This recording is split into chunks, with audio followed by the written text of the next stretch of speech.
So hello दोस्तों, हम अभी देखने वाले हैं ग्रेविटेशन चैप्टर पे थर्ड लेक्चर होने वाला है जो जिसमें हम देखेंगे कि ग्रेविटेशनल फील्ड क्या होता है। फील्ड काफ़ी आसान है, ये भी जैसे फोर्स हमने पढ़ा था उसी तरह से यहाँ पे फील्ड होता है। काफ़ी आसान है बच्चों, चलिए मैं आपको बताता हूँ, आपको सारा समझ में आएगा, कोई दिक्कत नहीं होने वाला है। तो देखने वाले हैं कि क्या होता है।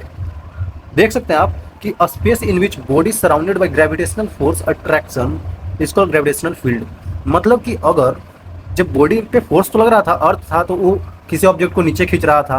आपने देखा ही होगा, दो ऑब्जेक्ट हम अगर लेते थे इसमें न्यूटन्स लॉ ऑफ ग्रेविटेशन में, क्या दो ऑब्जेक्ट लेते थे, दोनों पे फोर्स लगता था इक्वल एंड अपोजिट डायरेक्शन में।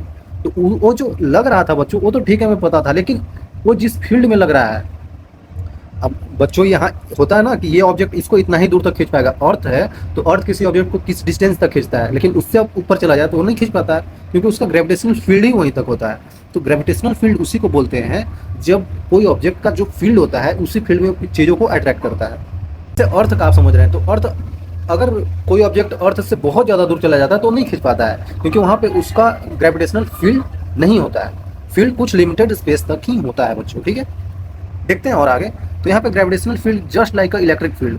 आपको मैं बता दूं कि अगर आप 12th में जाएंगे तो वहाँ पे इलेक्ट्रिक फील्ड पढ़ेंगे, मैग्नेटिक फील्ड भी पढ़ेंगे। तो वो फील्ड है ना, सारा फील्ड उसी तरीका का बताता है। मैग्नेटिक फील्ड में मैग्नेट काम करता है, मैग्नेट का फील्ड होता है। इलेक्ट्रिक फील्ड में जो वहाँ पे चार्ज पार्टिकल्स होते हैं उनका फील्ड होता है। ग्रेविटेशनल फील्ड में यहाँ पे मास का है, मास का फील्ड होता है। फील्ड समझ में आ रहा होगा, और फील्ड वहाँ भी यूज होगा और सिमिलरिटी आपको नजर आएगा। इसलिए आप यहाँ पे ध्यान से देख लीजिए, वहाँ काफी ईजी हो जाएगा, है ना। ध्यान दे दीजिए थोड़ा सा, ठीक है बच्चों।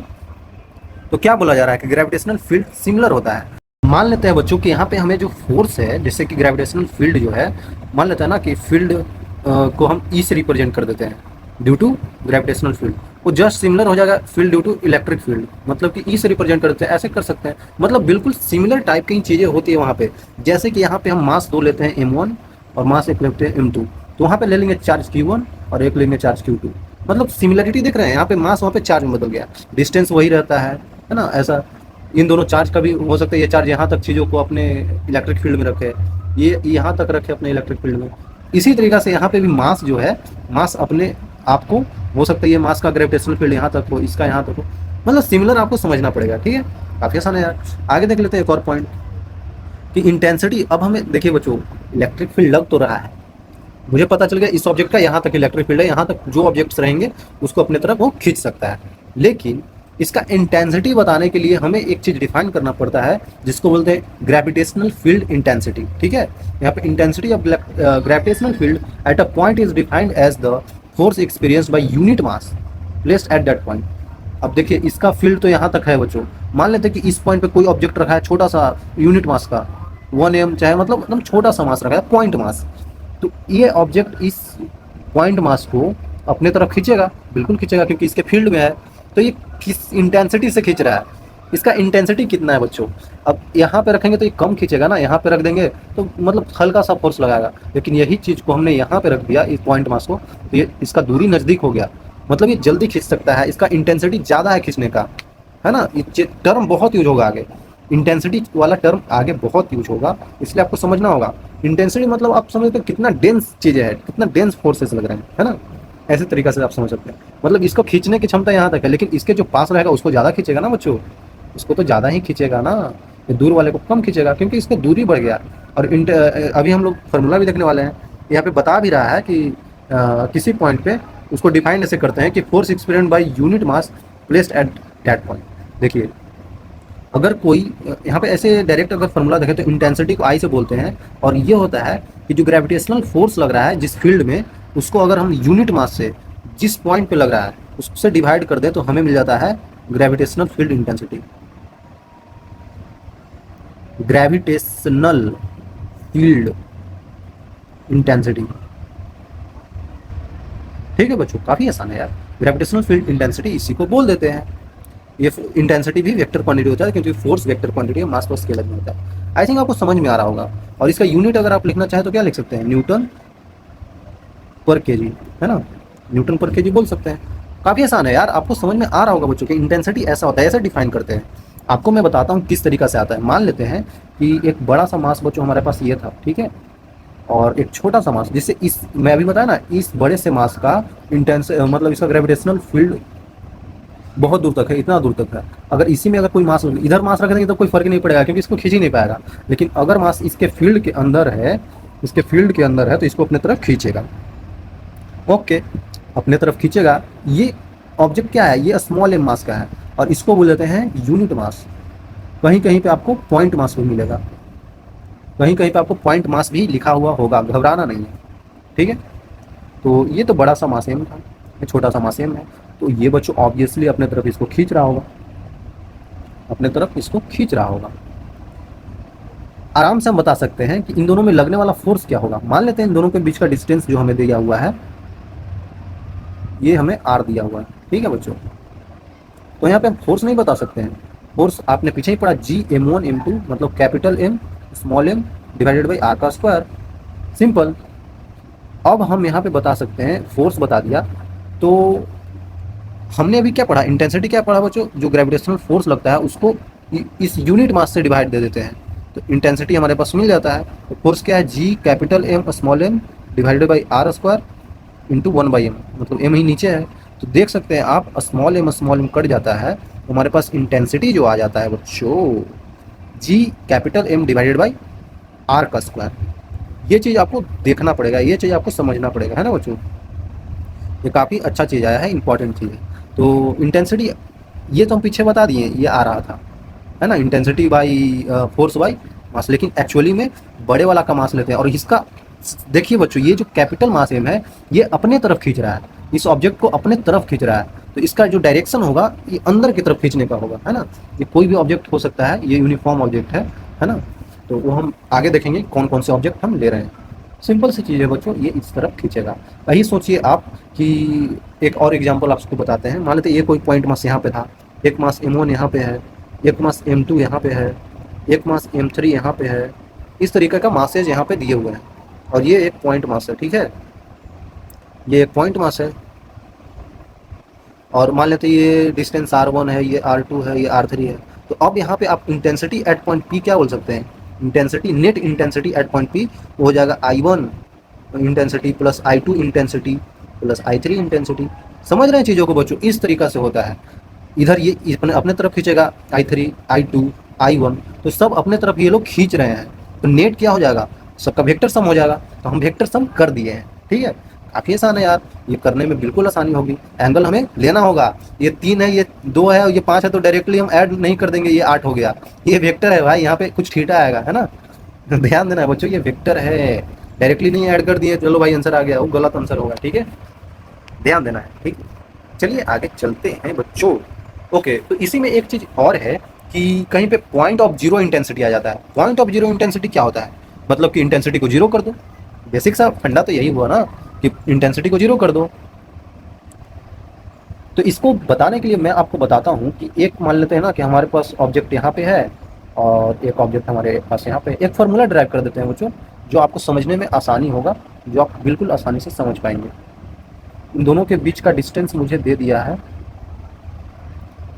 ये दोनों सेंटर है ना, इन सेंटर के बीच का डिस्टेंस मुझे दे दिया है, ठीक है। देखिए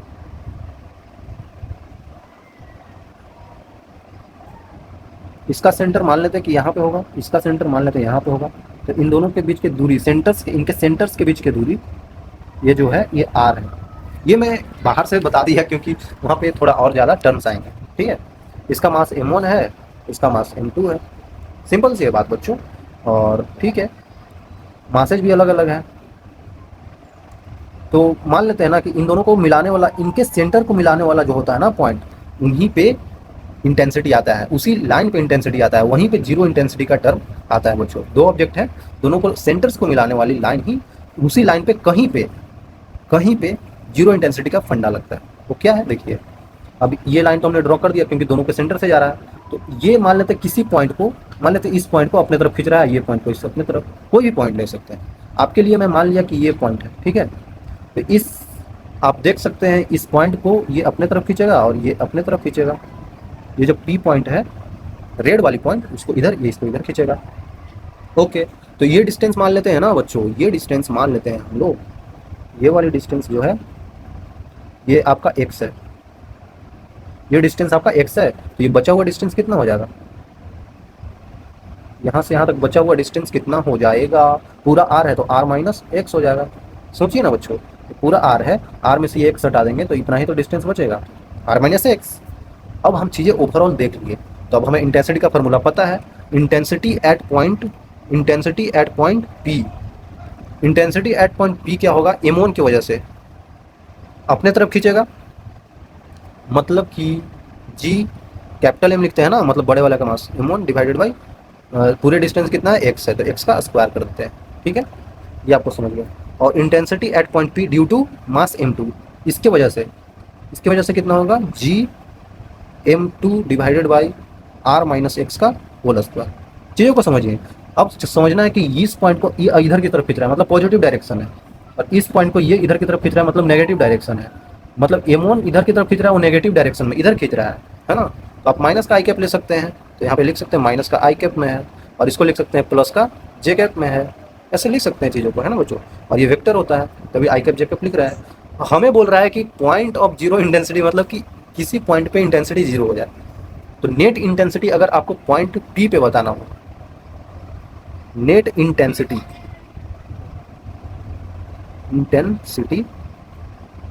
eight point P, P point पे नेट इंटेंसिटी कितना हो जाएगा, सिंपल है यार,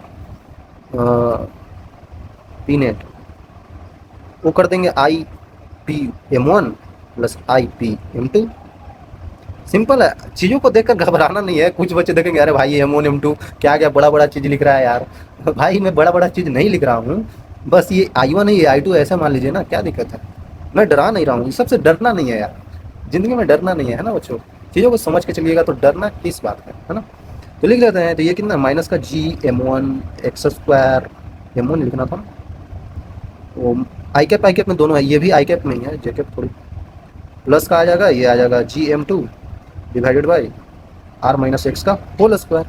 तो नेट इंटेंसिटी को हमें जीरो करना है, आ रहा समझ में, क्योंकि हमें इस टॉपिक को ही देखना है कि जहाँ पे जिस पॉइंट पे नेट इंटेंसिटी जीरो हो जाए तो नेट इंटेंसिटी जीरो करना है, कर दिए। अब आगे क्या है, दोनों को इक्वेटिंग करना है ना, तो GM1 divided by X square equal to GM2 divided by R minus X का whole square.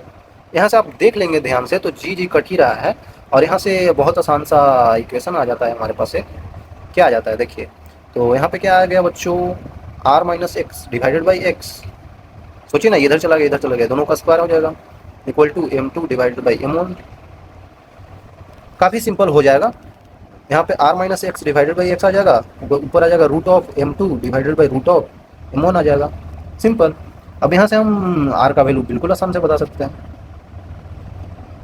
Are root M1 minus X root M1 equal to X root M2। तो यहाँ से आर को बता सकते हैं, तो दोनों को इधर ले जाएंगे ना, तो X times of root over M1 plus M2, root M2 है ये, ठीक है, उधर चला गया डिवाइडेड बाई आर हो जाएगा। आप देख सकते हैं बच्चों हमारे पास आ गया। अच्छा यहाँ पे एक रूट M1 होगा ना, सॉरी यहाँ पे रूट M1 हो जाएगा बच्चों। आप देख सकते हैं हमारे पास आ गया है आर का वैल्यू, ठीक है, ये आर का वैल्यू आ गया है, बट हमें आर का वैल्यू निकालना ही नहीं था, आर तो हमें पता ही है, इसके टर्म में निकल गया तो कोई दिक्कत नहीं है। हमें तो ये एक्स निकालना है ना, और ये आर माइनस एक्स निकालना है, तो हम एक्स निकालने पे फोकस करेंगे बच्चों। तो कुछ नहीं है यार फिर से इसको आगे बढ़ा दीजिए बच्चों, इसको आगे बढ़ा दीजिए, कुछ करना थोड़ी है। तो एक्स का वैल्यू आपको साफ साफ नहीं दिख रहा है, एक्स का वैल्यू आपको साफ साफ नहीं दिख रहा है बच्चों, कितना आया वो R root M1 divided by root over M1 plus root over M2, है ना, सिमिलर चीज़ें ही है।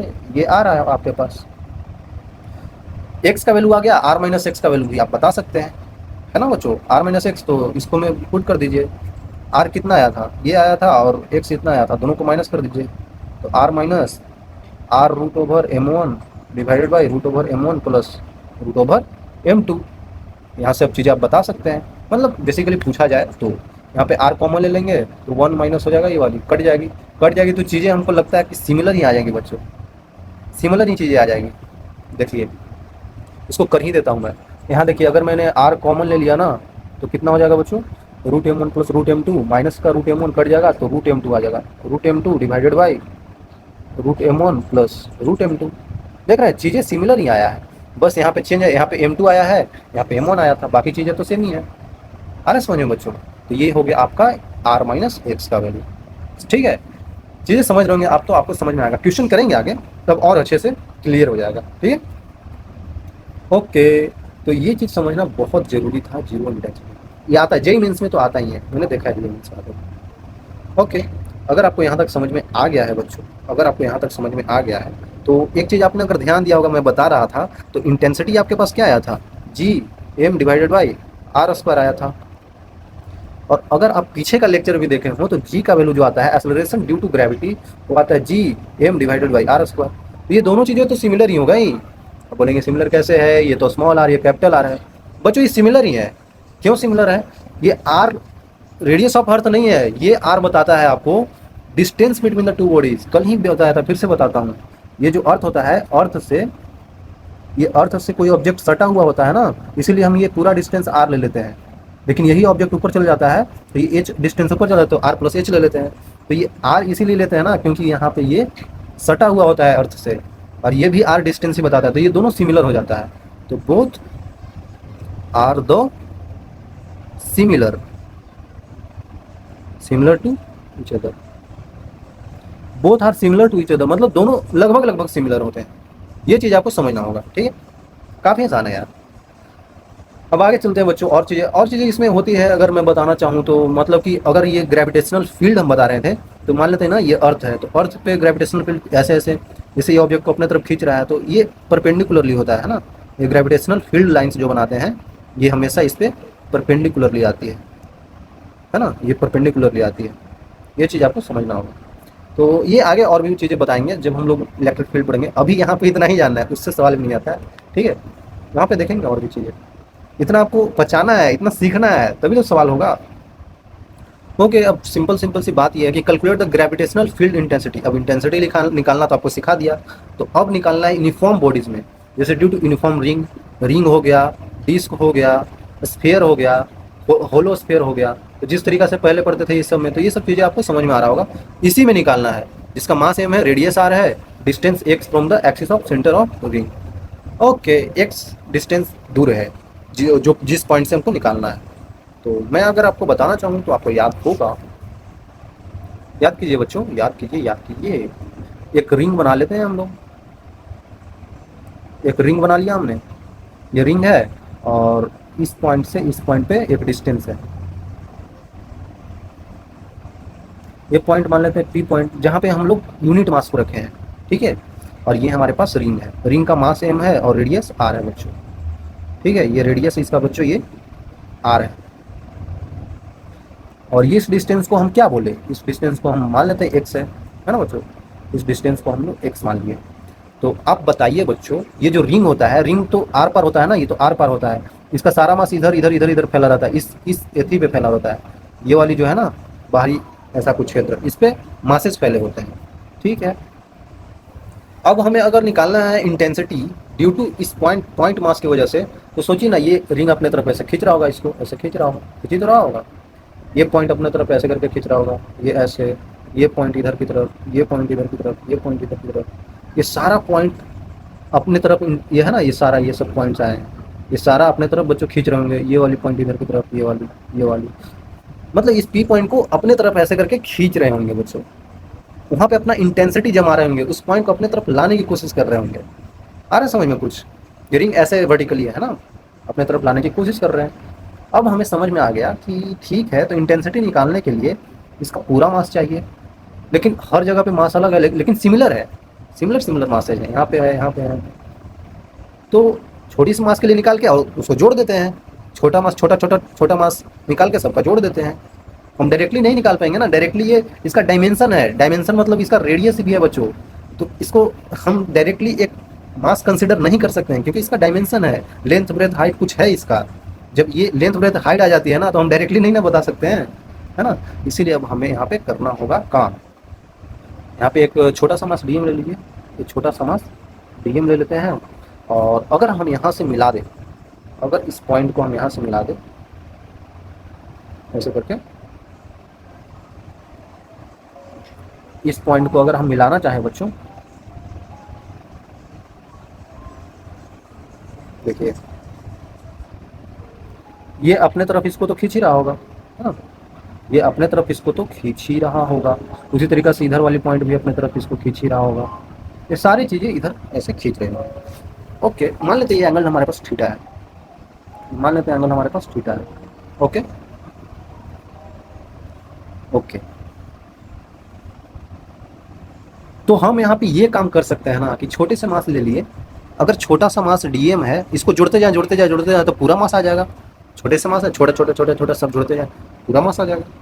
इंटेंसिटी होता क्या है बच्चों में, इस पॉइंट मास के लिए लेते हैं ना, तो जी कैपिटल एम जो कि इसका मास है डिवाइडेड बाई डिस्टेंस, इनके बीच का डिस्टेंस कौन सा लेंगे, ये डिस्टेंस लेंगे कि ये डिस्टेंस लेंगे बच्चों, इस पॉइंट यहाँ पे लिए हैं तो ये डिस्टेंस लेंगे, ठीक है ना, ये डिस्टेंस लेंगे, ये नहीं ले लीजिएगा गलत हो जाएगा ना उसे। तो आपको पता चल गया कौन सा डिस्टेंस लेना है, ये वाली। ये डिस्टेंस कितना होगा बच्चों, root over R square plus X square. बच्चों पाइथागोरस से ये है ना राइट एंगल ट्रायंगल है, तो X square plus R square का रूट लेंगे। आ रहा समझ में, आसानी से समझ में आ रहा होगा आपको। तो नीचे हम लिख सकते हैं ना root over R square plus X square का होल स्क्वायर, मतलब G M by R square होता है ना, तो ये पूरा डिस्टेंस है तो डिस्टेंस का स्क्वायर कर दिया, मतलब ऐसे समझ सकते हैं, इसको डिस्टेंस बोल दीजिए, ये डिस्टेंस है, ठीक है। ओके, अगर हमें इंटेंसिटी पता चल गया है इस पॉइंट मास की वजह से, यहाँ पे जो एम लिखा है ना, एम पूरा नहीं, ये पॉइंट मास है, डीएम है, छोटा सा मास के लिए, ये छोटा सा मास के लिए, तो यहाँ पे हम छोटा सा मास ही लिखते हैं, ठीक है। यहाँ पे हम छोटा सा ही मास ले लेते हैं, तो हम अगर डी आई लिखना चाहे, डी आई मतलब छोटा सा एलिमेंट के लिए छोटा सा इंटेंसिटी, तो G into D M divided by D का स्क्वायर, मतलब कि क्या आ जाएगा बच्चों, देखिए ध्यान से, जी इंटू डी एम, ये ऐसे है, डी एम अलग है ना, डिवाइडेड बाई डी का स्क्वायर, मतलब कि root over R square plus X square का होल स्क्वायर आ जाएगा, सिंपल। तो डी आई निकाल लेंगे, तो डी आई का इंटीग्रेशन कर देंगे, इसका भी कर देंगे, तो आई आ जाएगा, टोटल का आ जाएगा आई, और यहाँ पे क्या हो जाएगा,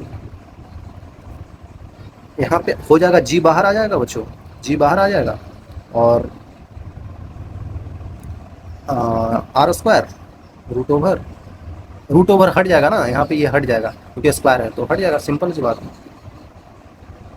तो R square plus X square, अब अंदर में डीएम आ गया, अगर हम इस डीएम को ऐड कर दें तो एम आ जाएगा, तो अब हमें पता चल गया कि इंटेंसिटी होगा G into M divided by R square plus X square.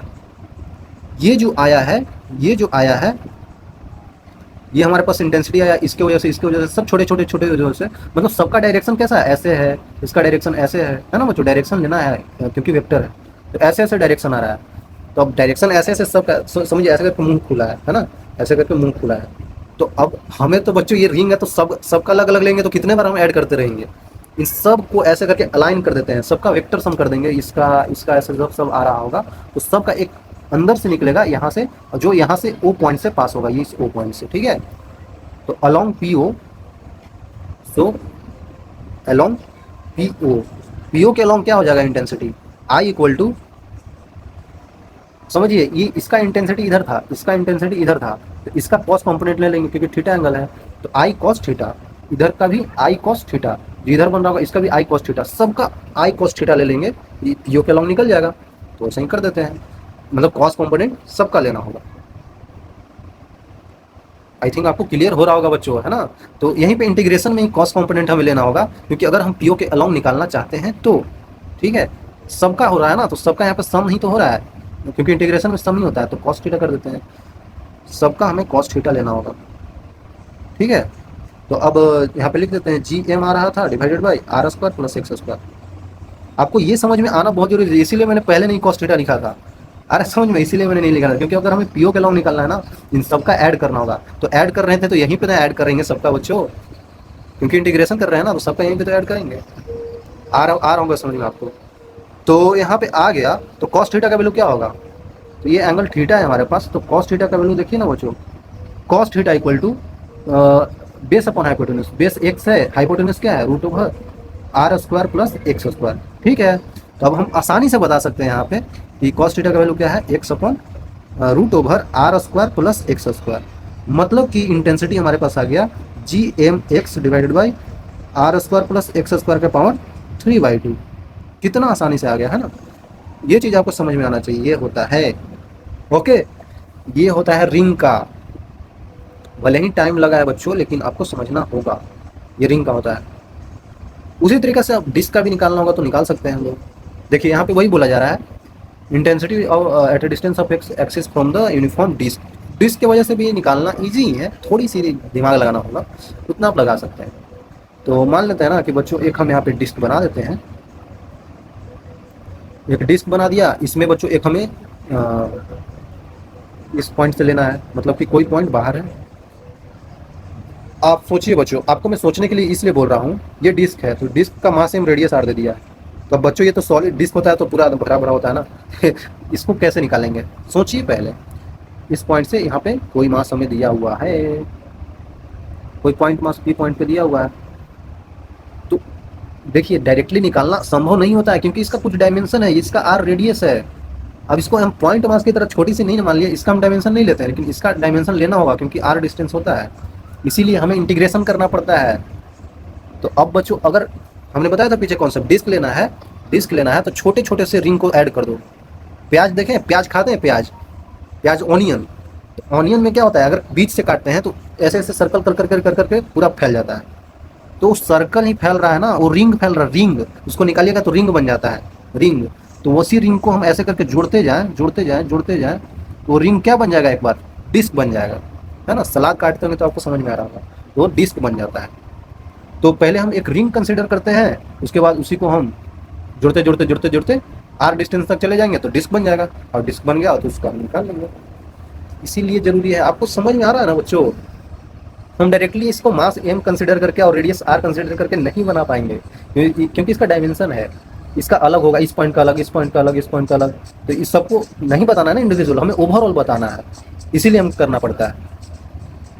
I think clear होगा। तो एक हम यहाँ पे डिस्क के लिए रिंग बना लेते हैं, अंदर अंदर एक रिंग बनाना होगा हमें, है ना। देखिए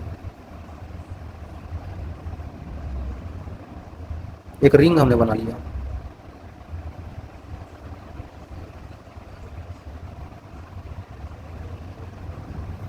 आई थिंक आपको नज़र आ रहा होगा बच्चों, आई थिंक आपको नज़र आ रहा होगा।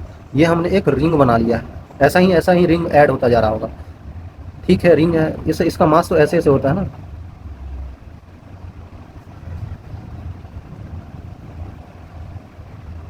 ठीक है बच्चों, तो ये रिंग है। अब यहाँ पे समझिए चीज़ों को, ऐसा रिंग है, ऐसा करके एक रिंग है, ठीक है। तो रिंग के वजह से पी पॉइंट पे हमने अभी इंटेंसिटी निकाला है, उसी का यूज करके हम यहाँ पे बता पाएंगे।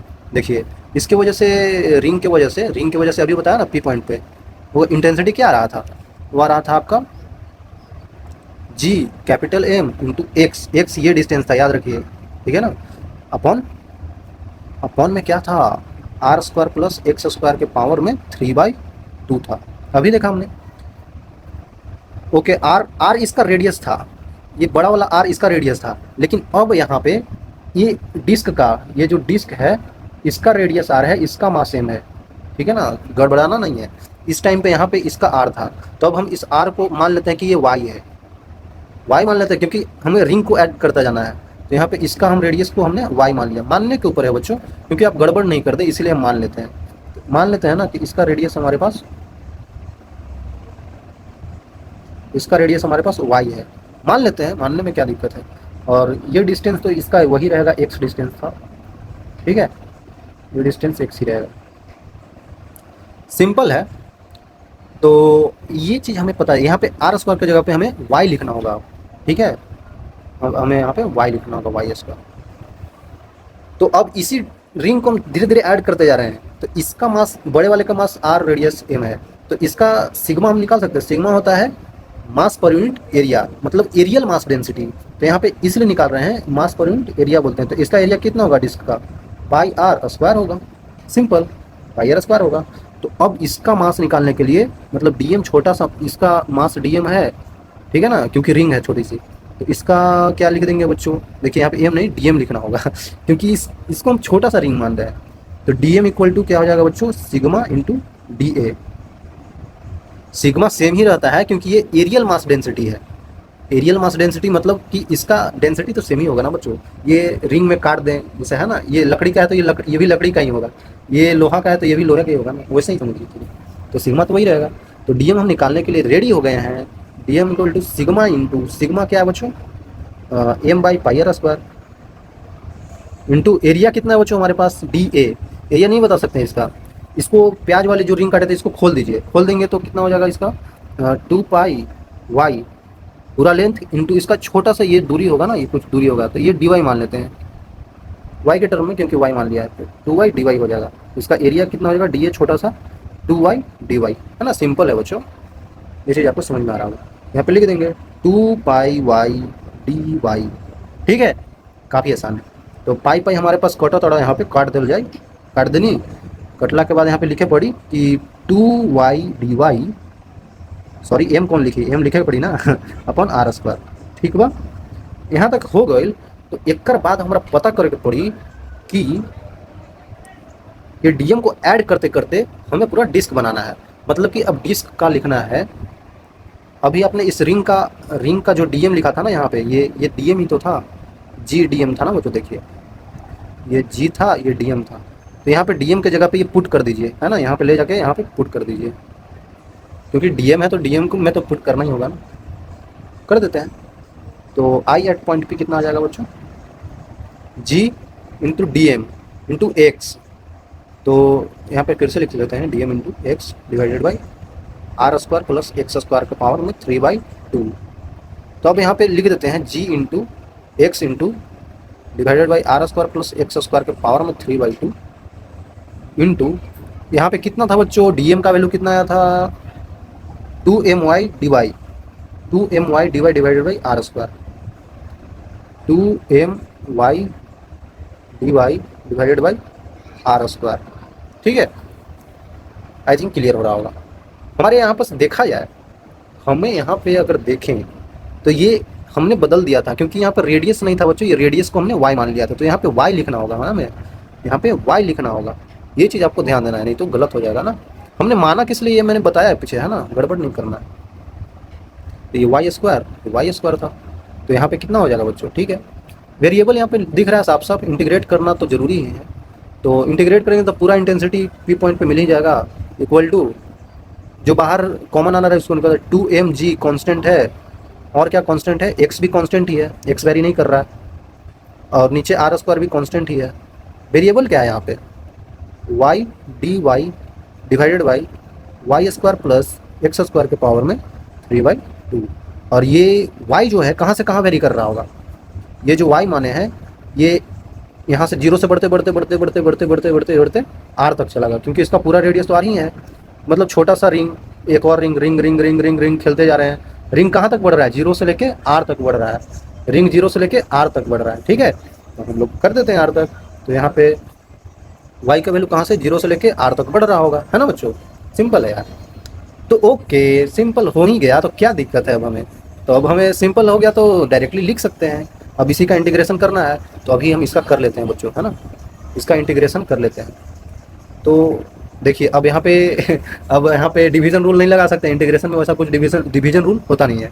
इसका लिख देंगे, इसका लिख देंगे। तो एक चीज़ आप पढ़ेंगे आगे इंटीग्रेशन चैप्टर में, मैथ में, इसको कुछ मान लीजिए, इसको मान के इसको इस टर्म में ला दीजिए। देखिए मैं बताता हूँ, आप मैथ में पढ़ेंगे बच्चों, है ना।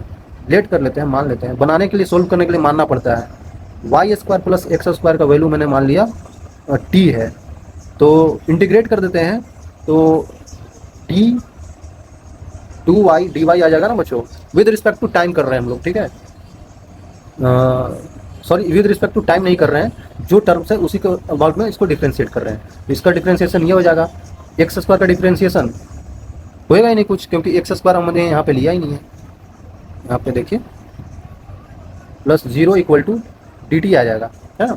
हम लोग यहाँ पे बच्चों y के रिस्पेक्ट में डिफ्रेंशिएशन कर रहे हैं। आपको पता चला मैं क्यों कर रहा हूँ, मैं इसलिए कर रहा हूँ ना, क्योंकि ये 0 हो जाए। और x का 0 क्यों हो रहा है डिफ्रेंशिएशन, क्योंकि x कांस्टेंट है। आप ध्यान से देखिए ना, यही तो x है, ये x थोड़ी वेरी कर रहा है, बस y तो वेरी कर रहा है। x तो वही का वही रहेगा ना, x में थोड़ी चेंज आएगा, क्योंकि ये पॉइंट का डिस्टेंस यहाँ से सेम ही रहेगा, सिंपल। तो इसीलिए इसका 0 हो गया, क्योंकि कांस्टेंट का डिफ्रेंशिएशन 0 होता है। तो इसका डिफरेंशिएशन ये लिख दिया, ठीक है। और डी टी आ गया, इसको भी इसके टर्म में करेंगे ना टाइम के रिस्पेक्ट में, तो डी टी तो आ जाएगा। चलिए अगर आपको समझ में आ गया हो तो यहाँ पे हमें वाई डी वाई क्या मिल रहा है, Y D Y equal to D T by two, ठीक है। तो वाई डी वाई क्या था, यही तो था वाई डी वाई। इसके जगह पे हम लिख सकते हैं डी टी बाई टू, और इसके जगह पे क्या लिख सकते हैं, इसके जगह पे हम टी लिख सकते हैं ये टोटल पे। तो ओवरऑल यहाँ पे अगर इसका देखेंगे इंटीग्रेशन ऑफ जीरो से लेके आर तक, ऊपर क्या बन गया डी टी बाई टू बन गया, और नीचे क्या बन गया टी के पावर थ्री बाई टू। देख रहे हैं यहाँ पे बच्चों कैसे बन गया इसका, अब कितना छोटा सा बन गया। अब आप आसानी से इंटीग्रेशन कर सकते हैं। अब 1/2 को बाहर कर देते हैं, इंटीग्रेशन ऑफ जीरो से लेके आर तक डी टी, और टी इसको ऊपर ले जाते हैं तो टी के पावर माइनस में 3/2 आ जाएगा, ठीक है। तो 1/2 आ जाएगा, इंटू में यहाँ पे आप अगर आप देखें तो माइनस का 3/2 प्लस वन के ना माइनस का 1/2 हो जाएगा, तो नीचे का माइनस 1/2 आ जाएगा, माइनस का 1/2 ऊपर चला जाएगा, इंटू टी के पावर माइनस हाफ आ जाएगा, तो इसके पावर में जीरो से लेके आर तक, तो ये कट जाएगा, तो माइनस टाइम्स ऑफ। अब यहाँ पे डायरेक्टली कोई कोई बच्चे पुट कर देंगे टी में, लेकिन बच्चों ये लिमिट्स जो आया था टी के लिए थोड़ी आया था, ये तो लिमिट्स आया था आपके लिए वाई के लिए। तो अब टी के जगह पे वाई जो आया था उसको पुट कर दीजिए ये वाली, तो टी के जगह पे जो वाई था उसको पुट कर देते हैं। टी के जगह पे क्या माना था हमने, Y square plus X square के पावर में कितना आ जाएगा, माइनस का 1/2 आ जाएगा, क्योंकि पहले से था। और ये कहाँ से, जीरो से लेके आर तक, अब जाकर हम लगा देंगे लिमिट्स तो सही हो जाएगा। तो अब यहाँ पे अगर आप देखें ध्यान से, यहाँ से क्या आ रहा है, -1, और हाफ है तो नीचे आ जाएगा दोनों, हाफ है तो नीचे दोनों आ जाएगा ना बच्चों। तो सिंपल है, तो लिख देंगे 1/√/y² प्लस एक्स स्क्वायर, और ये कहाँ से कहाँ तक वेरी कर रहा है, जीरो से लेके आर तक। तो जो था हम पुट कर देते हैं, -1 टाइम्स ऑफ आर पुट कर देंगे, तो 1/√r² प्लस एक्स स्क्वायर पूरा का रूट है, माइनस करेंगे 1/√y के जीरो वैल्यू रख देते हैं, तो एक्स स्क्वायर आ जाएगा। अगर आप यहाँ से ध्यान से देखें तो क्या आ रहा है, 1/√x, मतलब कि x आ जाएगा ना रूट से निकल के 1/x, और ये माइनस माइनस प्लस, माइनस का 1/√r² प्लस एक्स स्क्वायर। तो बिल्कुल आसानी से ये आप निकाल लिए, मतलब इस पूरे मसाले का आंसर आ रहा है ये वाला, ठीक है, ये x है। तो अब यहाँ पे पुट करना होगा ना, तो आई पी कितना आ रहा है देख लीजिए, आई एट पॉइंट पी आ रहा है आपके पास 2mgx divided by r² into 1/x minus में 1/√r² प्लस एक्स स्क्वायर। ये आ रहा है बच्चों आपके पास, हाँ यही आ रहा है। तो ये आ रहा है डिस्क का, ये डिस्क का आ रहा है इंटेंसिटी। आप समझ रहे हैं डिस्क को निकालने में इतना टाइम लग गया, तो अगर आप स्फीयर का निकाले तो समझ रहे हैं कितना टाइम लग जाएगा, है ना। तो डिस्क का बच्चों ये होता है, आपको ध्यान रखना। मैंने ऐसे डिफरेंशिएशन करके इंटीग्रेशन करके बता दिया आपको, क्योंकि बच्चों कभी कभी होता है ना चीज़ें बड़ी हो जाती है एग्जाम में, तो करने के लिए घबराना नहीं होगा, ऐसे करना होगा सोल्व आपको, ठीक है, ऐसे सोल्व करना होगा। और यहाँ पे आप वेरिएशन कर सकते हैं, मान लेते हैं ना बच्चों कि ये जो एक्स का वैल्यू है, ये एक्स का वैल्यू चेंज हो रहा है, ये पॉइंट धीरे धीरे इधर आ रहा है, इधर आ रहा है, ये पॉइंट इधर आएगा, धीरे धीरे आते आते ये एक्स का वैल्यू जीरो हो जाएगा, मतलब एक्स इतना दूरी पे था, तो ये पॉइंट बढ़ते बढ़ते यहाँ पे आ गया ओ पे, ये ओ पॉइंट होता है। धीरे धीरे अगर point if P approaches two point O, अगर ये PO पे आ गया देन अब बता सकते हैं, एक ऐसे ही ले लेते हैं वेरिएशन, देन x का वैल्यू क्या हो जाएगा, जीरो हो जाएगा। तो I एट O पॉइंट कितना हो जाएगा, मतलब P का O में बदल जाएगा 2mg x हो जाएगा ना, तो x का वैल्यू ही जीरो हो गया। तो यहाँ पे r² लिखेंगे तो ये ओवरऑल जो भी आएगा 1/0 माइनस 1/√r² प्लस 0 स्क्वायर। तो देखेंगे तो ये जीरो बना देगा, क्योंकि यहीं पे जीरो से मल्टीप्लाई कर रहे हैं। तो आई एट ओ जीरो हो जाएगा बच्चों, मतलब डिस्क में अगर पी पॉइंट ओ पॉइंट पे आ जाए तो उसका इंटेंसिटी जीरो हो जाएगा, क्योंकि उसी मास पे लाई कर जाएगा। लेकिन ऐसा रिंग में नहीं होगा। देखिए रिंग में अगर हम इस रिंग में इस पी पॉइंट को यहाँ पे ला दें ओ पॉइंट पे, मतलब कि यहाँ पे पुट कर दे एक्स का वैल्यू जीरो, लेकिन यहाँ पे भी जीरो आ रहा है बच्चों, क्योंकि यहाँ पे अगर आप पुट कर देंगे ना एक्स का वैल्यू जीरो कर देंगे, तो ये धीरे धीरे बढ़ते बढ़ते इस पॉइंट पे आ जाएगा और इसी सरफेस पे लाई करेगा, इसलिए यहाँ पे जीरो होगा। मुझे लगा था जीरो नहीं आएगा, लेकिन यहाँ पे भी जीरो आ जाएगा। ठीक है, काफ़ी आसान है, काफ़ी आसान है बच्चों। ये ध्यान रख देना है, जीरो हो जाएगा तो इसका जीरो हो जाएगा 2.2। ठीक है, आसानी से। उसी तरीक़ा से बच्चों यहाँ पे देखा जाए तो स्फीयर का भी होता है, स्फीयर जिसमें होलो और सॉलिड दोनों होते हैं। तो अगर आपको पता हो, अगर मैं आपको बता दूँ, ये दो स्फीयर मान लेते हैं, ले लेता हूँ मैं। ये मान लेते हैं हमारे पास क्या है, ये होलो है और ये बच्चों सॉलिड है। ठीक है, दोनों स्फीयर हमने ले लिया। तो इसमें क्या होता है ना कि अंदर वेरी करता है। अगर कोई पॉइंट अंदर हो तो अंदर होता है GM डिवाइडेड बाई अंदर जो होता है होलो में, वो तो बच्चों जीरो ही होता है, सॉरी मैं क्या लिख रहा हूँ। अगर P पॉइंट यहाँ पे, ये P पॉइंट अंदर हो, होलो स्फीयर के अंदर हो, तो वो जीरो हो जाता है। किसी पॉइंट सरफेस पे आ जाता है, ये हो जाता है GM डिवाइडेड बाई पूरा डिस्टेंस कितना है, R है ना, R का स्क्वायर। ये बच्चों डेरिवेशन से आता है, मैं आपको ऐसे ही डायरेक्टली बता दे रहा हूँ, लेकिन डेरिवेशन करना पड़ता है। वो मैं अभी नहीं करूँगा क्योंकि टाइम बहुत ज़्यादा चला जाता है उसमें, तो बाद में करके आपको दिखा देंगे, टेंशन मत लीजिएगा। अगर ये पॉइंट यहाँ पे आ गया तो यहाँ पे क्या हो जाएगा, GM divided by small r का स्क्वायर। उसी तरीके से सॉलिड में अंदर कुछ रहता है अंदर पॉइंट पे, लेकिन इस पॉइंट पे क्या होता है, यहाँ पे भी GM divided by R square होता है, तो ये R दूरी होता है। यही पॉइंट बाहर हो गया तो यहाँ पे क्या होता है, GM divided by small r का स्क्वायर, क्योंकि यहाँ से डिस्टेंस लेंगे तो ये स्मॉल r है, इस पॉइंट से डिस्टेंस लेंगे तो स्मॉल r है, इस पॉइंट से। ठीक है, आपको ये चीज़ समझना होगा। अंदर क्या होता है, देखिए यहाँ पे लिखा हुआ है, लाया हूँ लिख कर, देखिए अंदर क्या होता है ना, GM small r divided by R cube होता है।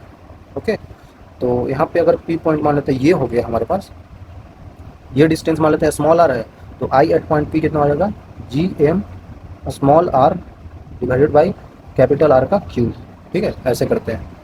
देखिए वही यहाँ पे आपको लिख कर बताया हुआ है, कोई दिक्कत नहीं है, सब लिख कर यहाँ पे बताया गया है। और इसका ग्राफ भी ध्यान रखना है, ग्राफ इस तरीके से बनेगा, इंटेंसिटी वर्सेज R का, R जैसे जैसे वेरी करेगा। शुरू में देख रहे हैं अगर ये अंदर है, इनसाइड है, तो डायरेक्टली प्रोपोर्शनल टू R है, मतलब कि ऐसे बढ़ेगा बच्चों। x directly proportional to y directly proportional to x होता है, तो ग्राफ कैसे आता है उसका, स्ट्रेट लाइन आता है और उसका स्लोप 1 होता है। ये ऐसे ही तो जा रहा है। इसके बाद क्या हुआ, सरफेस तक आया, सरफेस पे ऐसे हुआ। अब सरफेस के बाद बाहर निकला तो बाहर inversely proportional to R square आ रहा है, मतलब कि इसका ग्राफ कुछ ऐसे होगा, इन्वर्सली प्रोपोर्शनल का ग्राफ कुछ ऐसा होता है, ऐसा हो गया। अगर ये होलो स्फीयर है, मतलब स्फेरिकल सेल भी बोला जाता है, होलो स्फीयर है, तो अंदर आपने देखा जीरो होता है, मतलब अंदर यहाँ जीरो कर दिया, तो फिर यहाँ पे जाते ही बाहर inversely proportional to R square, मतलब वो ऐसे ग्राफ होता है। Inversely proportional to R square का ग्राफ बच्चों ऐसे टाइप का होता है। आप मैथ्स में देखिएगा, अंदर जीरो, यहाँ पे ऐसे, सिंपल सी है, आप बता सकते हैं। तो इसका भी देख सकते हैं आप, रिंग का मैंने अभी बता दिया आपको, ये आता है। डिस्क का मैंने आपको अभी बताया, ये आता है। और दोनों में अगर सेंटर पे आ जाए, तो सेंटर पे पॉइंट आ जाए तो इंटेंसिटी जीरो होता है, यहाँ भी जीरो हो गया। ये P पॉइंट सेंटर पे आ जाए, P पॉइंट सेंटर पे आ जाए तो जीरो हो जाता है। आ गया होगा समझ में, आई थिंक, है ना। अगर आप इसका भी ग्राफ बनाना चाहते हैं तो बना सकते हैं बच्चों। मान लेते हैं, देखिए यहाँ पे जीरो हो गया, और जैसे ही इधर बढ़ रहा है, मतलब R का वैल्यू बढ़ता जा रहा है, तो इसका वैल्यू कम होता जा रहा होगा। देखिए कुछ ऐसा है। अगर मैं इसका ग्राफ बनाना चाहूँ तो बना सकता हूँ ना बच्चों, बना सकते हैं बिल्कुल आसानी से। देखिए इसमें अगर मैं इंटेंसिटी वर्सेस यहाँ पे अगर मैं R बताऊँ आपको, ठीक है, तो पॉइंट जो वो आया था, वो पॉइंट पे क्या था, जीरो हो गया था। लेकिन जैसे ही इस पॉइंट से हम आगे बढ़ रहे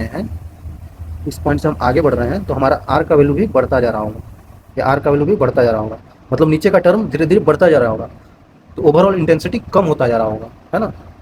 अगर बच्चों फार्मूला में देखते हैं तो यहाँ पे आपको पता चल रहा होगा, ये देखिए कि यहाँ पे डायरेक्टली प्रोपोर्शनल टू R भी है, I जो है R के भी प्रोपोर्शनल है, और नीचे भी एक R आ रहा है, मतलब कि ये वाला R ज़्यादा बड़ा हो जाएगा। मतलब जैसे जैसे R बढ़ता जाएगा इधर की तरफ R बढ़ता चला जाएगा, तो वैसे वैसे ये भी इंक्रीज होगा, इंटेंसिटी भी इंक्रीज होगा। लेकिन कुछ लिमिट के बाद ये मैक्सिमम वैल्यू पे आएगा और फिर ये डिक्रीज भी करेगा, क्योंकि ये वैल्यू धीरे धीरे R स्क्वायर है ना, तो बढ़ता चला जाएगा। वैसे समझ सकते हैं, मतलब बेसिकली मैं ये बता रहा हूँ कि धीरे धीरे ये क्या हो रहा होगा ना, कि धीरे धीरे ये वैल्यू इसका बढ़ रहा होगा, बढ़ते बढ़ते मैक्सिमम पॉइंट पे गया होगा, फिर ये क्या होगा ना कि फिर ऐसे करके डिक्रीज करेगा। उसी तरीके से नेगेटिव डायरेक्शन में, जैसे R नेगेटिव ले लेते हैं, R यहाँ पे नेगेटिव लेंगे तो नेगेटिव डायरेक्शन में भी बढ़ेगा। नेगेटिव डायरेक्शन में कैसे बढ़ेगा, नेगेटिव डायरेक्शन में ऐसे बढ़ेगा, इधर कुछ बढ़ेगा, फिर ऐसे करके कांस्टेंट हो जाएगा, मतलब कांस्टेंट नहीं, धीरे धीरे कम होता चला जाएगा। तो ये आप समझ सकते हैं, ये तो बढ़िया नहीं बना।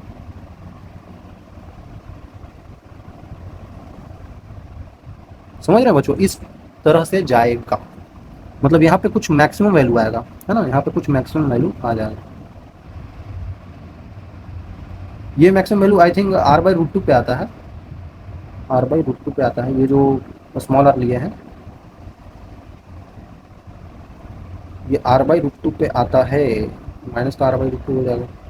ये आप निकाल सकते हैं यहाँ से, ये जो कॉस्ट थीटा आया था ना उसका करके यहाँ पे मैक्सिमम वैल्यू आई थिंक आपको निकालने आता होगा बच्चों, इसका मैक्सिमम वैल्यू निकाल सकते हैं आप लोग कि कितना आएगा। डिफ्रेंसिएशन करें भाई मैक्सिमम मिनिमा, वो बच्चों अभी बहुत टाइम हो जाएगा, अभी मैं बताऊंगा आगे, लेकिन r/√2 पे ही आता है।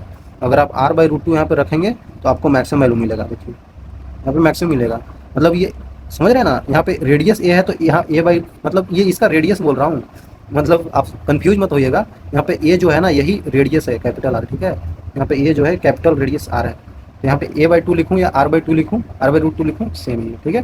और ग्राफ ऐसे बनेगा, आई थिंक क्लियर होगा। इसका कैसे ग्राफ बनेगा, इसका था, इसका भी वैसे ही ग्राफ बनेगा, मतलब कुछ इस टाइप का ही बनेगा। आई थिंक इसमें हमको लग रहा है कि इधर जल्दी उठ जाएगा और फिर ऐसा चला जाएगा, जल्दी उठ के ऐसा लग रहा है, क्योंकि यहाँ पे डायरेक्टली प्रोपोर्शनल द्वारा यहाँ पे माइनस भी हो रहा है, कुछ उसी टाइप का बनेगा बच्चों। इसको एग्जाम में भी आएगा तो आपको डायरेक्टली मतलब अनुमान लगा के ही बनाना पड़ेगा, है ना, ऐसे करके। आपको कोई ज़रूरी नहीं है कि आपको एकदम उसी टाइप का ग्राफ बनाना है, थोड़ा थोड़ा मैक्सिमम अप्रॉक्सीमेशन लेके बनाया जाता है। आई थिंक क्लियर होगा। तो आगे बढ़ते हैं, इतना चीज़ आपको समझ में आनी चाहिए ना, क्योंकि ये चीज़ आगे यूज होगा। ओके, आप क्वेश्चन कर लेते हैं, क्वेश्चन करना बहुत जरूरी है बच्चों, जल्दी से क्वेश्चन करते हैं। आप भी पेन पेपर ले लीजिए और क्वेश्चन करना स्टार्ट कीजिए स्पीड में, ठीक है, बहुत ज़्यादा बोल दिया। इसको कट कर देना भाई। क्या है यहाँ पे, angular speed of earth increase so much, है ना। स्पीड जैसे अर्थ है घूमता रहता है अपने एक्सिस पे, रोटेशन करता रहता है, object start flying of.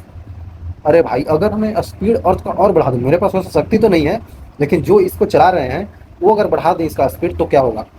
Equator पे, जैसे इक्वेटर पे कोई ऑब्जेक्ट रखा हो, देखिए बात इसकी हो रही है, ये अर्थ है, ये अर्थ है बच्चों, और आप समझ रहे होंगे ना कि ये इसका इक्वेटर होता है। इक्वेटर पे कुछ ऑब्जेक्ट रखा है ऐसे करके, पीछे से भी ये आ रहा होगा, है ना, यहाँ पे ये रेडियस होता है। तो ये जैसे ये अपने एक्सिस पे ऐसे करके घूमता है गोल गोल, तो ये ऑब्जेक्ट भी इसके साथ घूमता है, ये भी इसके साथ घूमता है। तो बोल रहा है कि इसका अचानक से ओमेगा बढ़ा दिया जाए, स्पीड बढ़ा दिया जाए रोटेशन का, तो ये ऑब्जेक्ट जो है ना स्पीड में घूमने लगेगा। तो बोल रहा है ना फिर then length of day will be nearly. भाई अगर मैं स्पीड में घुमाऊंगा तो जल्दी से दिन रात होने लगेगा। इमेजिन कीजिए बच्चों केस को, जैसे मान लेते हैं ना कि अगर अगर ये नॉर्मल स्पीड से घूम रहा है, अर्थ घूम रहा है, अभी दिन होता है फिर रात होता है, लेकिन इसका स्पीड नचने का और बढ़ा दिया जाए, स्पीड बढ़ जाएगा तो जल्दी से दिन होगा, जल्दी से रात होगा। 24 घंटा लगता है ना, 12 घंटे में दिन, फिर 12 घंटे का, समझ रहे हैं ना, तो जल्दी हो जाएगा, क्योंकि मैंने उसका स्पीड बढ़ा दिया है। मैंने नहीं, जो बढ़ाए उन लोग। अब समझ में आ गया मुझे कि वही बोल रहा है कितना टाइम हो जाएगा, मतलब अभी तो 24 घंटे का होता है, 24 घंटे बाद बदल जाता है, लेकिन अब नहीं होगा क्योंकि ओमेगा बढ़ा दिया है। कितना होगा चलिए देखते हैं। आपको ओमेगा कल ही बताया था, अगर चेंज इन जी मतलब change in acceleration due to gravity due to rotation of earth, अगर अर्थ रोटेट कर रहा है तो कितना चेंज होता है। तो ओमेगा हमारे पास जी बाई क्या आया था, याद कीजिए, जी बाई आर ही तो आया था। अगर आप याद नहीं किए होंगे बच्चों तो समझ नहीं आएगा, है ना, कल ही बताया है। अब उतना डिराइव फिर से करेंगे, डिराइव करने के लिए सिंपल सा यूज किया था कि बाहर जो सेंट्रीफ्यूगल फोर्स है वो यहाँ पे एम जी से इक्वेट कर देते थे, तो सेंट्रीफ्यूगल फोर्स एम जी से इक्वेट कर देंगे तो आ जाएगा हमारे पास, है ना, हमारे पास आ जाएगा। तो उसी से ये आ जाता है। तो यहाँ से अगर हम टाइम पीरियड फिर से बताना चाहें तो क्या होता है, 2π/ω, है ना बच्चों। और ये आई थिंक रूट में होता है, गलत बता रहा हूँ। मैं भी थोड़ा कन्फ्यूज हो गया था, रूट में होता है। तो 2π√/ω नीचे है तो ऊपर आ जाएगा r/g, ठीक है, काफ़ी आसान है यार। तो अब हम यहाँ पे बता सकते हैं कि 2π × r कितना होता है, रेडियस ऑफ अर्थ 6400 किलोमीटर होता है। तो किलोमीटर को मीटर में बदल देंगे तो 10⁻³ और g कितना होता है 9.8 ले लेते हैं। तो ओवरऑल अगर इसको आप सॉल्व करेंगे ना बच्चों, इसको नियरली, तो कितना आता है 1.4 आवर्स आता है, मतलब 1.4 के आसपास आता है। तो यही आंसर होगा हमारे पास, है ना, यही आंसर हो जाएगा हमारे पास, ठीक है, काफ़ी आसान है यार। आई थिंक क्लियर होगा बच्चों। इसको सोल्व कीजिएगा, मैं इसको अगर 10 ले लूँ तो और जल्दी सोल्व हो जाएगा। 10 काट दीजिए, फिर 64 का 8 बाहर आ जाएगा, फिर 100 आ जाएगा, 800 आ जाएगा, फिर कर लीजिए आप लोग। इतना क्या बताना है। फिर से सवाल है, कह रहा है कि मास ऑफ अर्थ जो दिया हुआ है, अच्छा मास ऑफ मून दिया हुआ है, मास ऑफ मून जो है m/81 है। m क्या है, मास ऑफ अर्थ, सिंपल सी बात बोल रहा है बच्चों, मास ऑफ मून जो है वो है m of earth upon 81, simple. तो बच्चों अब बोल रहा है find the distance of the point where gravitational field due to earth and moon cancel each other. मतलब ग्रेविटेशनल फोर्स जो लग रहा हो, ग्रेविटेशनल फील्ड होगा ना, जैसे आपको समझाने के लिए मैं ये ले लेता हूँ। ये हमारे पास क्या है, ये अर्थ है, ठीक है, और ये हमारे पास क्या है, छोटा सा मून है। तो ये दोनों आपस में ट्रैक करते हैं, ठीक है ठीक है। तो कोई बोल रहा है कि ग्रेविटेशनल फील्ड दोनों का लग रहा होगा, तो कौन सा पॉइंट है जहाँ पे इनका ग्रेविटेशनल फील्ड आपस में कैंसिल आउट हो रहा होगा।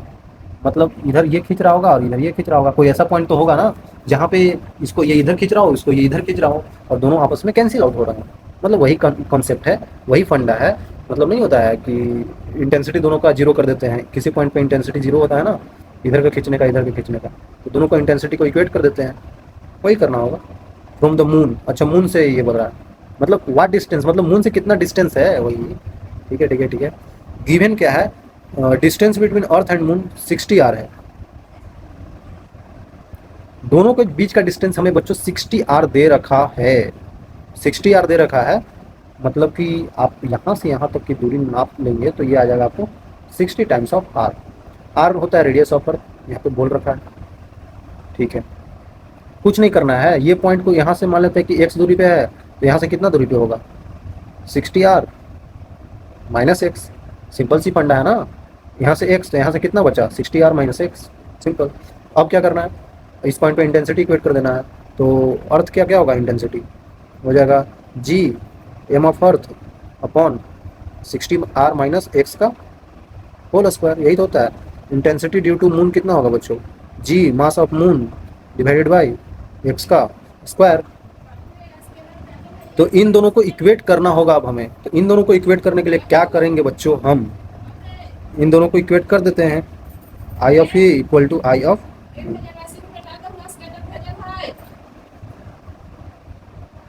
तो यहाँ पे बच्चों हमारे पास आ गया है, तो दोनों को इक्वेट कर देते हैं, G M E upon 60 R minus X का whole square equal to G M M divided by X का स्क्वायर। अब सिंपल से दिख रहा है, चीज़ें कट रही है, जी जी कट रहा है। Mass of E upon mass of M कितना हो रहा है, 81 आ रहा है। तो यहाँ से ये कर देते हैं, इसको इधर ले जाते हैं, तो ये 81 आ जाएगा इक्वल टू, ये 81 का रूट ला देंगे क्योंकि 60 आर आ जाएगा माइनस एक्स अपॉन एक्स, ये हो जाएगा 9, आ रहा है समझ में। तो 9x इधर आ जाएगा, तो 10x equal to 60 times of R. तो यहाँ से बच्चों x का वैल्यू जो हमारे पास आ रहा है 6 आर आ रहा है। तो यही तो दूरी था मून से, मून से दूरी x था, 6 आर आ गया। देख रहे कितना आसान है बच्चों, आसान ही है, करेंगे तो आसान लगेगा।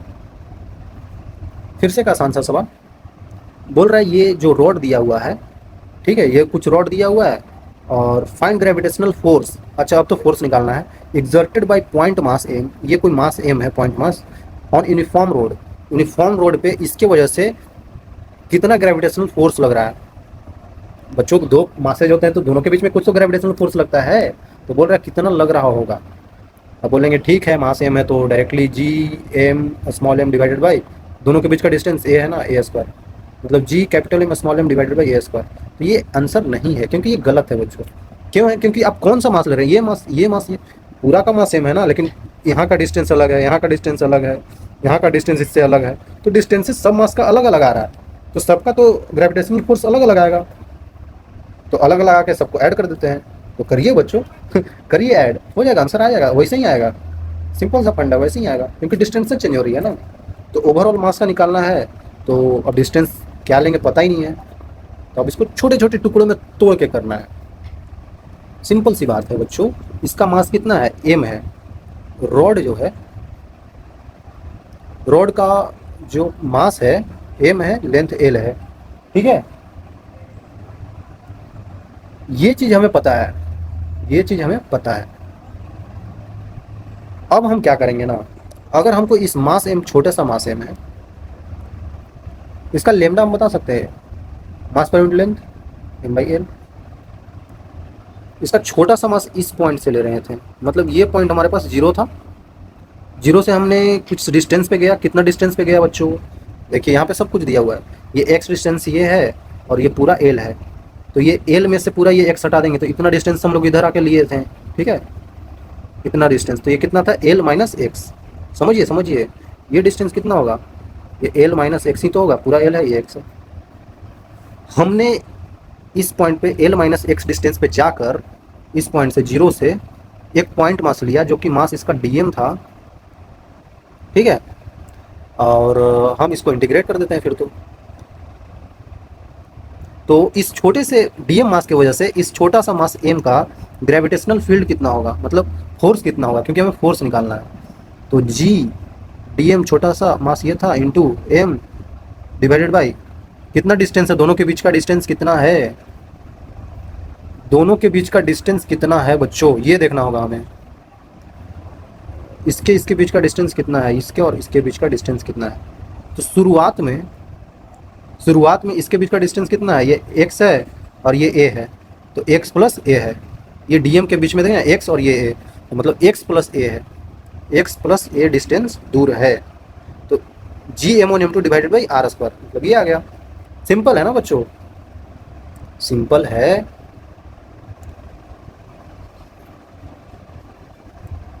अब इस फोर्स में आपको वेरिएबल्स दिख रहा है, जो वेरिएबल्स है यहाँ पे आप देख सकते हैं।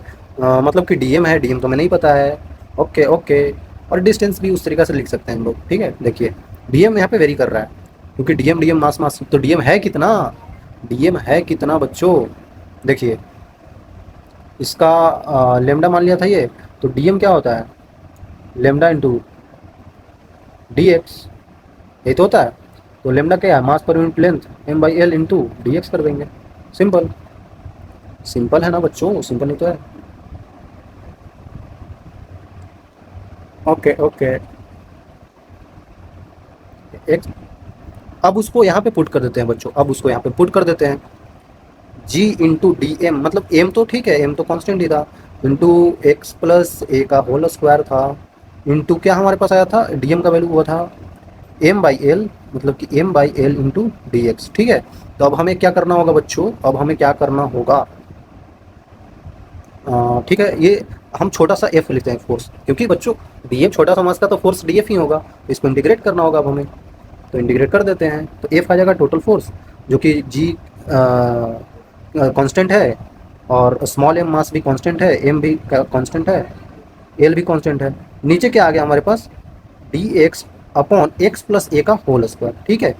तो एक्स अब वेरी कर रहा होगा, एक्स कहाँ से वेरी कर रहा है, आप ही सोचिए ना बच्चों। ये एक्स डिस्टेंस ये तो यहाँ से दिया था, लेकिन एक्स डिस्टेंस वेरी कर रहा है यहाँ से, जीरो से लेके ये पूरा एल तक, कि कहीं भी लेंगे, यहाँ लेंगे तो वेरी कर रहा है ना, एक्स वेरी करता जा रहा होगा। ये जीरो से लेके ये एल डिस्टेंस तक, क्योंकि मास यहीं से यहीं तक तो बढ़ रहा है, तो हम यहाँ पे लिख देंगे जीरो से लेके हमारे पास एल तक। सिंपल हो गया। अब इसका जल्दी से इंटीग्रेशन कर लीजिए बच्चों, कितना आ रहा है इसका इंटीग्रेशन, फिर से वही पीछे बताया था ना कैसे मानना है, इसको कुछ मान लीजिए, फिर इसको डिफ्रेंशिएट करके मिला दीजिए। तो कितना आ रहा है इसका, एक्स प्लस ए को मैंने टी मान लिया, यहाँ पे D X equal to D T आ जाएगा। क्यों आ रहा है, क्योंकि ए कांस्टेंट है, आगे बताया, ठीक है। तो यहाँ से अब लिख देंगे, तो डी एक्स का वैल्यू डी टी अपॉन नीचे में आ रहा है हमारे पास टी स्क्वायर, तो हम इसको पूरा का इंटीग्रेशन कर देंगे जीरो से लेके एल तक, ठीक है। तो टी के पावर -2 आ रहा है डी टी, इंटीग्रेशन जीरो से लेके एल तक। तो इसका कितना होता है इंटीग्रेशन, -1 हो जाएगा, 1/t आ जाएगा, और इसको मैंने जीरो से लेके एल तक बता दिया, मतलब कि माइनस का 1/l, आई थिंक यही आ रहा है ना बच्चों।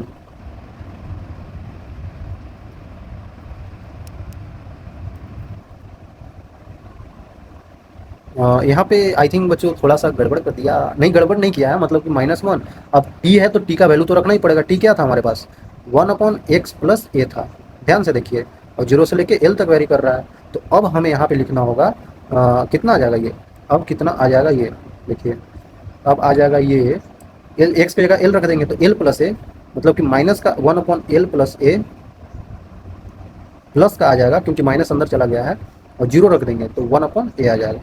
तो अब चीज़ें नहीं बता सकते, अब इसको यहाँ पे पुट कर दीजिए।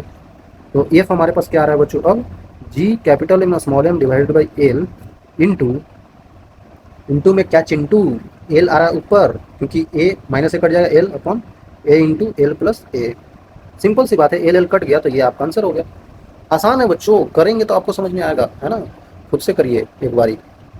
फिर से एक सवाल काफ़ी आसान सा, हाइट दिया हुआ है from the point vertically above the earth surface, मतलब कि एक अर्थ है, अर्थ सरफेस से ऊपर हम देख लेते हैं कोई पॉइंट है, एच हाइट पे मान लेते हैं कुछ होगा, at which the acceleration due to gravity is 1% of its surface. अच्छा, सरफेस पे जल्दी से कर लेते हैं। यहाँ पे जी, यहाँ पे जी डैश होता है, इसका वैल्यू क्या होता है, G capital M divided by R plus H का होल स्क्वायर। और यहाँ पे क्या होता है, G capital M divided by R square, क्योंकि आर यहाँ पे ये रेडियस होता है, ये सब पता होना चाहिए। और जी डैश का वैल्यू बोल रहा है 1% है, 1 इंटू 100 कर देंगे, 1/100, परसेंटेज को 1/100 से गुना कर देंगे, इंटू जी है। तो जी डैश हमारे पास जो आ रहा है बच्चों, क्या बोल रहा है, हमें निकालना क्या है, हमें हाइट निकालना है।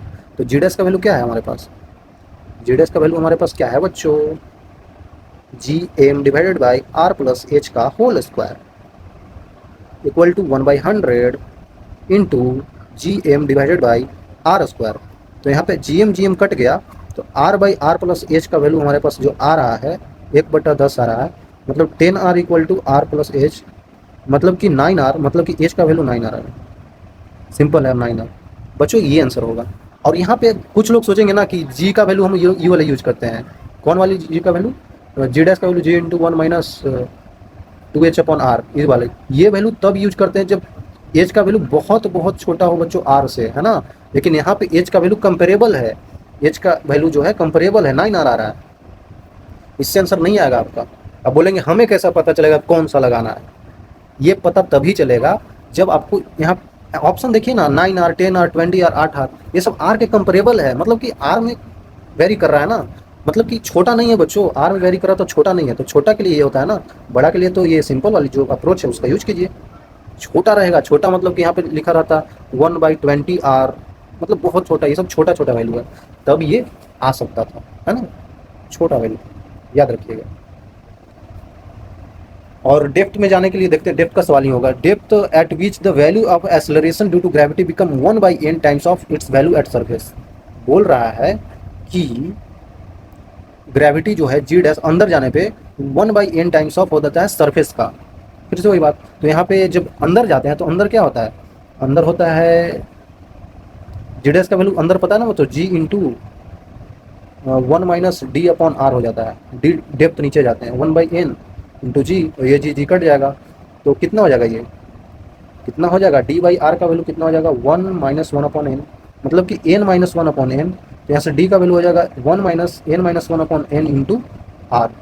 तो ये हमारे पास आ गया, ठीक है, काफ़ी आसान सवाल, इजी है बच्चों, करेंगे तो। Assuming earth is surface uniform density है, ठीक है, value of gravitational acceleration in a mine, मतलब माइन मतलब खोदना, कोल माइन, गोल्ड माइन होता है ना, वही से below the earth surface, okay, मतलब हमने अंदर खोदा है 100 किलोमीटर तक, मतलब जी डैश का वैल्यू अंदर जाने पे क्या होता है, जी इंटू 1 - d/r होता है, तो हमने डिस्टेंस 100 मीटर अंदर खोदा है, तो जी डैश का वैल्यू जी इंटू हो जाएगा 1 - 100/6400 किलोमीटर होता है, 6400 लिख दिए, तो 100 कट जाएगा, कितना होगा, जी इंटू 63/64 हो जाएगा। तो ये आप कैलकुलेट कर सकते हैं बच्चों, 9.8 रख के इंटू 63/64 कर देंगे, ये लगभग आ रहा है 0 पॉइंट समथिंग में आएगा, और तो 9.8 से थोड़ा सा कम आएगा, तो 9.8 से थोड़ा सा कम, ये नहीं, ये आंसर होगा ना, 9.8 से थोड़ा सा कम ये हो जाएगा, ठीक है, आंसर इजीली हम बता सकते हैं। कॉन्सेंट्रिक सेल है जिसमें मास m1 m2 radius r1 r2 है, flowing expression from the gravitational field of mass m। Okay, यहाँ पे एक छोटा सा मास m रखा गया है और पूछ रहा है कि ये कॉन्सेंट्रिक होलोस्फीयर है, मतलब सेल है बच्चों, ठीक है, सेल है, ये छोटे छोटे 2 सेल है हमारे पास। तो अब हम क्या करने वाले हैं ना, ये छोटे छोटे सेल को देखने वाले हैं कि इसका इंटेंसिटी, ग्रेविटेशनल फील्ड इंटेंसिटी कितना होगा पॉइंट m के लिए। बड़ा वाला सरफेस m2 है, मतलब m2 के लिए बच्चों पॉइंट अंदर है, तो अंदर क्या होता है m2 के लिए, वो 0 हो जाएगा। अब intensity due to m1 sphere के लिए, इस छोटे से के लिए, मतलब m1 के लिए पॉइंट बाहर है, तो बाहर के लिए क्या लिखते हैं, जी m1 divided by small r का स्क्वायर, तो ओवरऑल दोनों को जोड़ देंगे, वेक्टर सम करेंगे तो ये 0 ही है, तो इतना ही आ जाएगा, सिंपल है। और r का वैल्यू r2 और r1 के बीच में है, r2 ये r1 ये, तो आंसर डी हो जाएगा।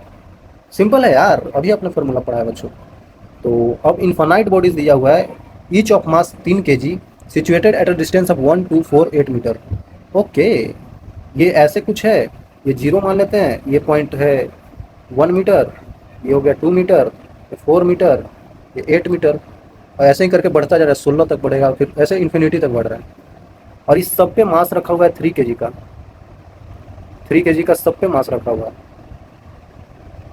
अरे समझ में ऐसे करके, तो बोल रहा है एक्स एक्सिस पे है resultant intensity gravitational field on origin, ये ऑरिजिन है। इस पॉइंट पे ग्रेविटेशनल फील्ड इंटेंसिटी क्या होगा, तो इसको पॉइंट मास मान लेते इधर खींचेगा, ये पॉइंट इसको इधर खींचेगा, ये पॉइंट इसको इधर खींचेगा, मतलब सारे इसको इधर ही खींच रहे हैं। Overall net intensity I net जो हो जाएगा वो क्या होगा, I1 की वजह से प्लस I2 की वजह से प्लस I4 की वजह से प्लस I8 की वजह से। ये मैं 8 16 क्यों लिख रहा हूँ, इसके ये सब है ना। अब बोलेंगे कि 3 क्यों छोड़ दिए, 4 5 क्यों छोड़ दिए, बच्चों वो नहीं है, वो नंबर नहीं है, ये चीज़ लिखा हुआ है ना, ये सब चीज़ लिखा हुआ है यहाँ पे, ठीक है, कंफ्यूज नहीं है।